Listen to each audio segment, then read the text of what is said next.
വെഞ്ഞാറമൂട് സംഭവം നടന്നത് ഗൾഫിലായിരുന്നപ്പോഴാണല്ലോ അറിയുന്നത്. അത് ആരാണ് ഈ സംഭവം ശരിയായി ഫോണിലൂടെ വിളിച്ചു പറഞ്ഞത്? ഫോണിൽ കൂടെ അല്ല, ഞാൻ മാധ്യമങ്ങളിൽ കൂടെ അറിഞ്ഞത് എന്റെ സഹോദരിയുടെ മകനോടുണ്ട്. അവനെ പറഞ്ഞു ഉമ്മ മരിച്ചു പോയതാണ്. ആദ്യം ഉമ്മ മരിച്ചു പോയെന്നു വിവരങ്ങള് മീഡിയ വഴിയാണ് അറിഞ്ഞത്. മൊബൈൽ ടി വി കൂടെ 24 ചാനലിൽ.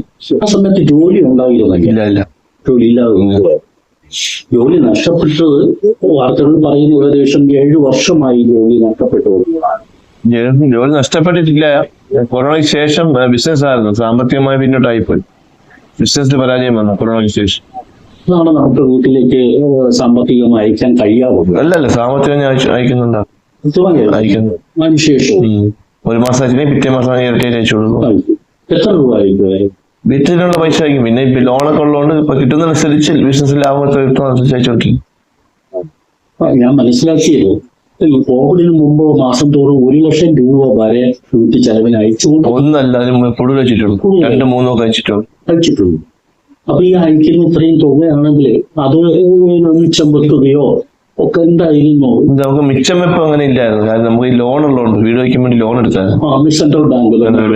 അപ്പൊ അതെങ്ങനെയും പെട്ടെന്ന് തീർക്കുക എന്നുള്ള ലക്ഷ്യം. അത് 5 വർഷം കൊണ്ട് ഞാൻ അടച്ചു തീർക്കാൻ വേണ്ടി ശ്രമിച്ച് പൈസ അയച്ചു കൊടുത്തു. പക്ഷെ ഇവരെന്തോ പൈസ അടച്ചു തീർത്തില്ല. എത്ര രൂപയാണ് ഈ ഹോം ലോൺ എടുത്തത്? 15 ലക്ഷം രൂപ. 15. ഇനി ബാക്കി ഉണ്ടല്ലോ, അതാണല്ലോ ജപ്തിയുടെ നടപടിയായിട്ടൊക്കെ വന്നു. അതെ.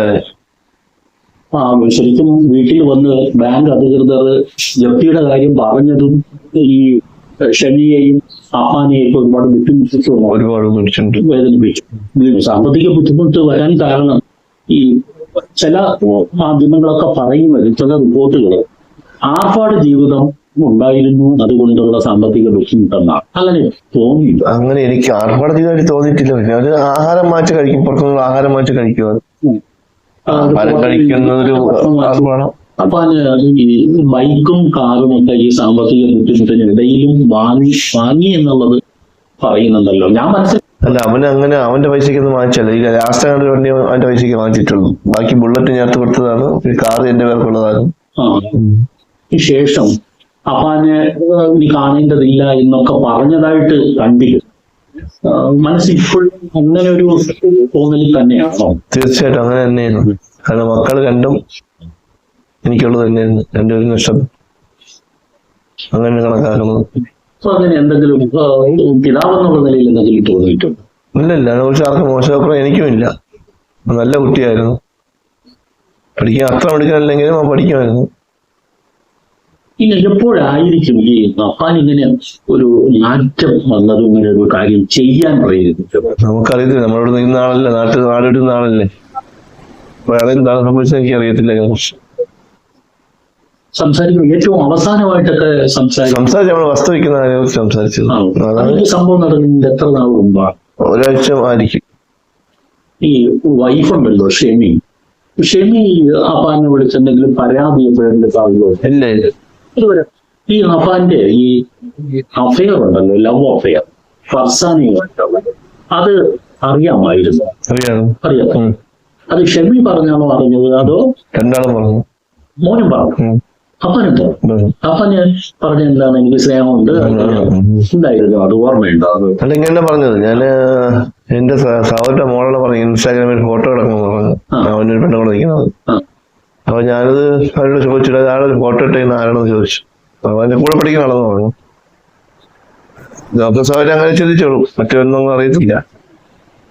അവസാനം അപ്പോഴും തള്ളേനെ പറഞ്ഞു എന്നോട് തന്നെ അവന്റെ ലവറാണ്, അവൻ ഇഷ്ടമുള്ള കല്യാണം കഴിക്കണം എന്നൊക്കെ പറഞ്ഞു. അവൻ സമയമാവട്ടെ, 10-20 വയസ്സൊക്കെ നമുക്ക് ചെയ്യാം എന്ന് പറഞ്ഞു.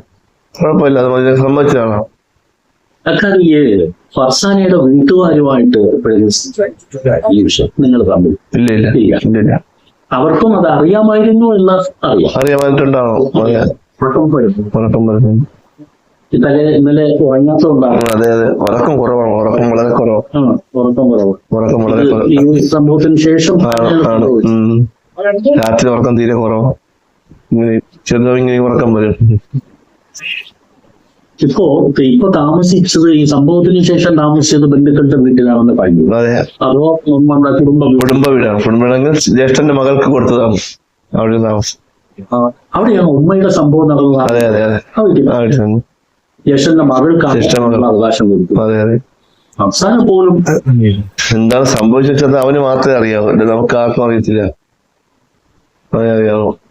ഒരുമിച്ച് നിങ്ങൾ പോലീസ് സ്റ്റേഷനിൽ വെച്ച് കണ്ടിട്ടുണ്ടല്ലോ ഒരു ഇൻസിഡന്റ്? ഇല്ല ഇല്ല, എനിക്കത്തെ വാർത്ത അങ്ങനെ ഉണ്ടായിരുന്നു. വാർത്തകൾ ഓൺലൈൻ മീഡിയ പറയുന്നുണ്ട്. ഇല്ല, ദൂരെ നിന്നെങ്കിലും എപ്പോഴെങ്കിലും കാണാൻ ശ്രമിച്ചിട്ടുണ്ട്.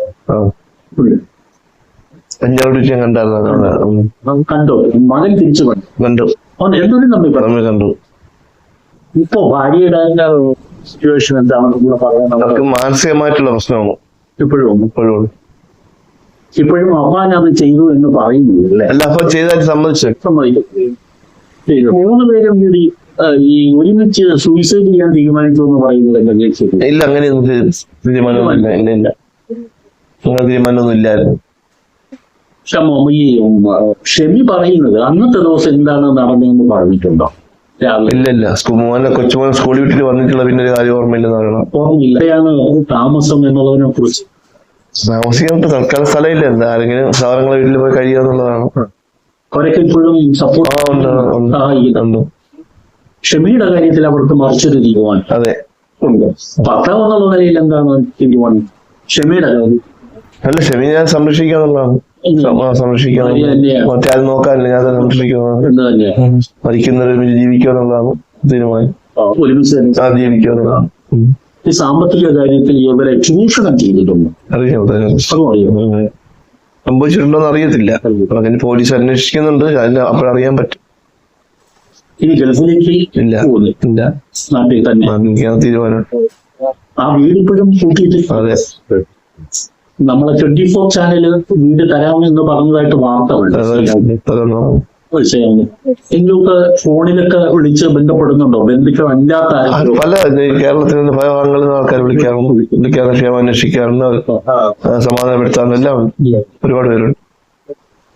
ഡെയിലി ഒരു 30-40 പേരും ഡെയിലി വിളിക്കാറുണ്ട് ഒരു ദിവസം. സമാശ്വസിപ്പിക്കാൻ വേണ്ടി. അതെ അതെ, അവസാനയുടെ വീട്ടിൽ പോകാൻ വേണ്ടി ചോദിച്ചിരുന്നാണ്. 2-3 ആൾക്കാരോട് ചോദിപ്പിച്ചായിരുന്നു. റമദാനിൽ പോയി കാണുന്ന ആഗ്രഹമുണ്ട്, പക്ഷെ അവർക്ക് താല്പര്യമില്ലാതെ പോകും. അതെ, നല്ല ഉറക്കം, രാത്രി ഉറക്കം തീരെയില്ല. അതായത് പകലിങ്ങനെ കാറ്റ് കടിക്കുമ്പോൾ ഉറക്കം വരും. ഇപ്പോ വൈഫിന്റെ സ്ഥിതി നേരത്തെ പറഞ്ഞു, പക്ഷേ മാനസിക പ്രശ്നമുണ്ട് എന്നുള്ള ഒരു ഇതാണ്. അതെ, അത് ആ സങ്കടത്തിന്റെ ഒരു വിഷമമാണ് മക്കൾക്ക്. അതാണ്. പിന്നെ ഈ തലയ്ക്കെല്ലി അടിച്ച്, അപ്പൊ അതിന്റെ എന്താണെന്ന് അറിയില്ല. ന്യൂറോ ചെയ്യുന്നുണ്ട്, ന്യൂറോ ഡോക്ടറെ ചികിത്സ. തമ്മിൽ സംസാരിക്കാറുണ്ടല്ലോ അപ്പൊ പ്രശ്നങ്ങൾ ഇല്ല. എന്നെ കാണുമ്പോൾ അങ്ങനെ വലിയ പ്രശ്നങ്ങളില്ല, എന്നാലും ഉണ്ട്.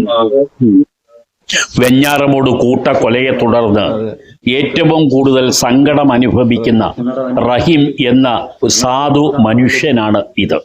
അദ്ദേഹത്തിൻ്റെ ഈ സങ്കടങ്ങൾ എന്നവസാനിക്കാനാണ്? ആ സങ്കടങ്ങൾക്കൊപ്പം മനസ്സുകൊണ്ടെങ്കിലും നമുക്ക് ചേരാം.